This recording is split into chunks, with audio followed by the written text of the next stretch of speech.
Hello hi would be life savers, this is your KK sir. ఎస్ 2007 నీట్లో అడిగినటువంటి question చూద్దామండి. దీన్ని బట్టి అసలు మనం ఏం నేర్చుకోవాలి, నీట్కి సంబంధించిన ఆస్పిరెంట్స్ ఎవరైతే ప్రిపేర్ అవుతున్నారో వాళ్ళు అసలు టెక్స్ట్ బుక్ని ఎలా చదవాలని అర్థమవుతుంది. అసలు క్వశ్చన్ ఏంటో చూద్దాం లేట్ చేయకుండా. A common test to find the genotype of A hybrid is by. మనకు తెలిసినటువంటి విషయం అదేంటి, ఒక హైబ్రిడ్ అన్నౌన్ జీనోటైప్ ఏది, అన్నౌన్ హైబ్రిడ్ యొక్క జీనోటైప్ ఏదైతే దాన్ని ఫైండ్ అవుట్ చేయడం కోసము ఏం చేస్తాం, మనకు తెలిసిందే we do just test cross కదా, టెస్ట్ క్రాస్ చేస్తూ ఉంటాం.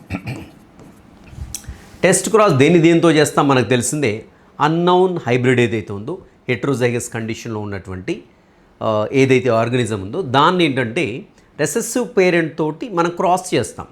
క్రాస్ చేస్తే we're going to get its genotype. దీంట్లో జీనోటైప్ ఏముందని చాలా క్లియర్గా అర్థమవుతుంది. అది మనకు తెలిసిన విషయం, చాలా క్లియర్ కట్గా చదువుతాం, వదిలిపెట్టేద్దాం అది. మరి ఇక్కడ మనకు ఆప్షన్స్ ఏమి ఇచ్చాడు, మనం ఎలా చదవాలనేది ఒకసారి చూద్దాం. ఇక్కడ crossing of F2 progeny with female parent అన్నాడు. సో ఫీమేల్ పేరెంట్ అనేది రెసెసివా డామినెంటా మనకు తెలియదు, అది ఓకేనా. రెసెసివా డామినెంట్ అనేది తెలియదు. మోర్ ఎవర్ ఏంటంటే మనకు F2 ప్రోజెనీ, జనరల్గా F2 ప్రోజెనీ అన్నాడు. F2 ప్రోజెనీ అంటే సే ఫర్ ఎగ్జాంపుల్ మన టెక్స్ట్ బుక్లో ఇచ్చినటువంటి వాయిలెట్ అండ్ వైట్ కలర్ ఫ్లవర్సే తీసుకుందామండి. సో వాయిలెట్ ఓకేనా అండ్ వైట్ కలర్ ఫ్లవర్స్ తీసుకుంటే స్మాల్ వీస్ రెండు కూడా. సో మనకి F1 జనరేషన్లో ఏమొస్తుంది, మనకు కంప్లీట్గా వాయిలెట్ ఫ్లవర్ వస్తుంది, ఎందుకంటే వాయిలెట్ అనేది డామినెంట్ కలర్ కాబట్టి. పీ ప్లాంట్ వచ్చేసాడు మెండల్ ఎక్స్పెరిమెంట్ ఓకేనా. సో ఇది వచ్చేసి ఏంటి, F1 జనరేషన్ కదా, F1 జనరేషన్. F2 జనరేషన్లో ఏం చేస్తాడు, సెల్ఫింగ్ చేస్తాడు. సో ఇక్కడ ఉండేటువంటి వాయిలెట్ కలర్ ప్లాంట్ ఏదైతే మనకి F1 జనరేషన్లో వచ్చిందో దీన్ని సెల్ఫింగ్ చేస్తాడు. సెల్ఫింగ్ చేసినప్పుడు ఏమవుతుందండి, ఇక్కడ చూద్దాం ఒకసారి. మనకి రెండు రకాల గ్యామెట్స్ వస్తుంటాయి, ఇక్కడ కూడా 2 టైప్స్ ఆఫ్ గ్యామెట్స్ అనేవి మనకు వచ్చేస్తూ ఉంటాయి.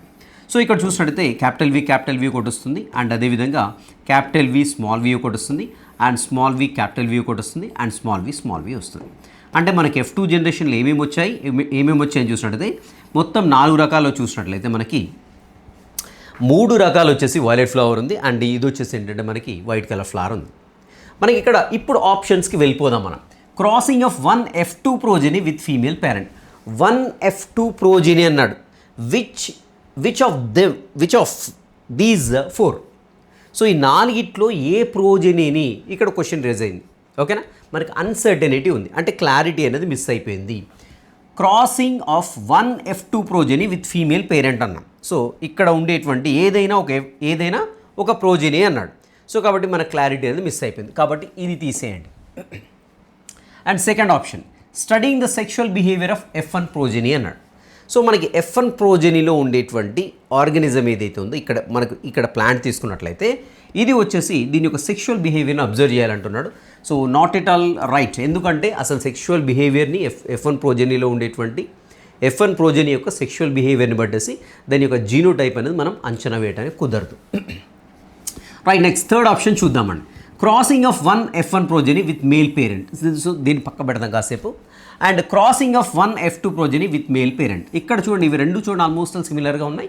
కాబట్టి ఇక్కడ ఏమన్నాడు, F2 ప్రోజెనీని ఫీమేల్ పేరెంట్ తోటి చేయమన్నాడు.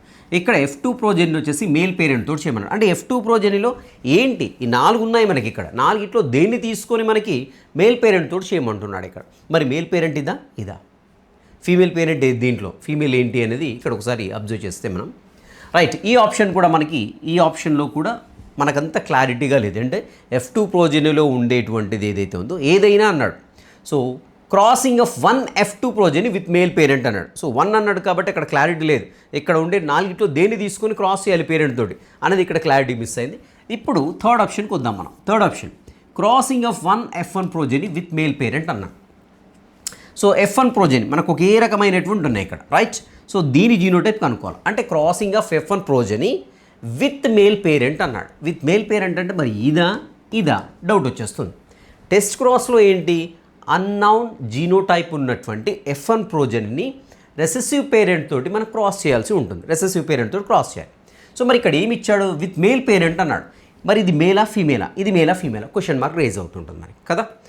అప్రాక్సిమేట్లీ మనం గెస్ చేసి పెట్టొచ్చు, ఎందుకంటే F1 ప్రోజెనీ మన పేరెంట్ తోటి టెస్ట్ క్రాస్ చేస్తే మనకు దీని యొక్క జీనోటైప్ వచ్చేస్తుంది.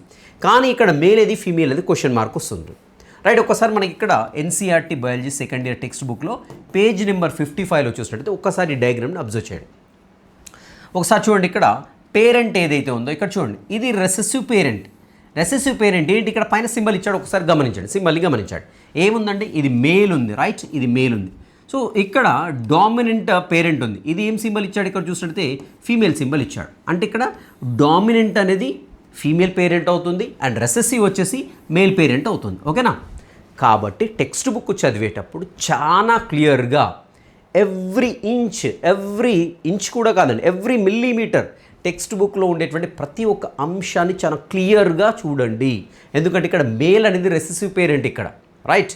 ఇక్కడ వైట్ కలర్ ఫ్లవర్ ఏదైతే ఉందో ఈ యొక్క ట్రైట్ ఏదైతే ఉందో ఇది రెసెసివ్, మేల్ ఇక్కడ రెసెసివ్ అండ్ ఫీమేల్ వచ్చేసి ఏంటంటే మనకి ఇక్కడ డామినెంట్. కాబట్టి ఏంటి ఇక్కడ ఆప్షన్ మన crossing of one F1 progeny. So F1 ప్రోజెనీలు అన్నీ 100% ఇవే ఉంటాయి, హెట్రోజైగస్ కండిషన్లో ఉంటాయి. F1 progeny with male parent. So male parent ఏముంది, రెసెసివ్ ఉన్నదన్నమాట.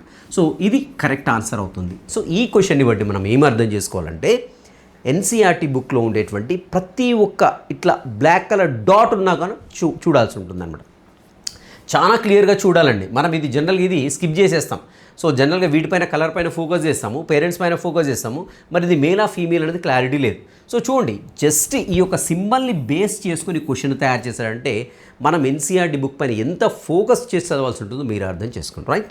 సో ఇలాంటి క్వశ్చన్లు అనేవి మీకు డైలీ ఒకటా లేకుంటే అవకాశం ఉన్నప్పుడల్లా అంటే టిపికల్గా అండ్ లాజికల్గా అండ్ కొంచెం కాన్సెప్ట్ ఓరియంటెడ్గా ఉన్నటువంటి క్వశ్చన్ అప్పుడప్పుడు ఇలా ఎక్స్ప్లెయిన్ చేసుకుంటూ వెళ్ళిపోదాం, right. Will meet in the next session. Till next session, have a great day.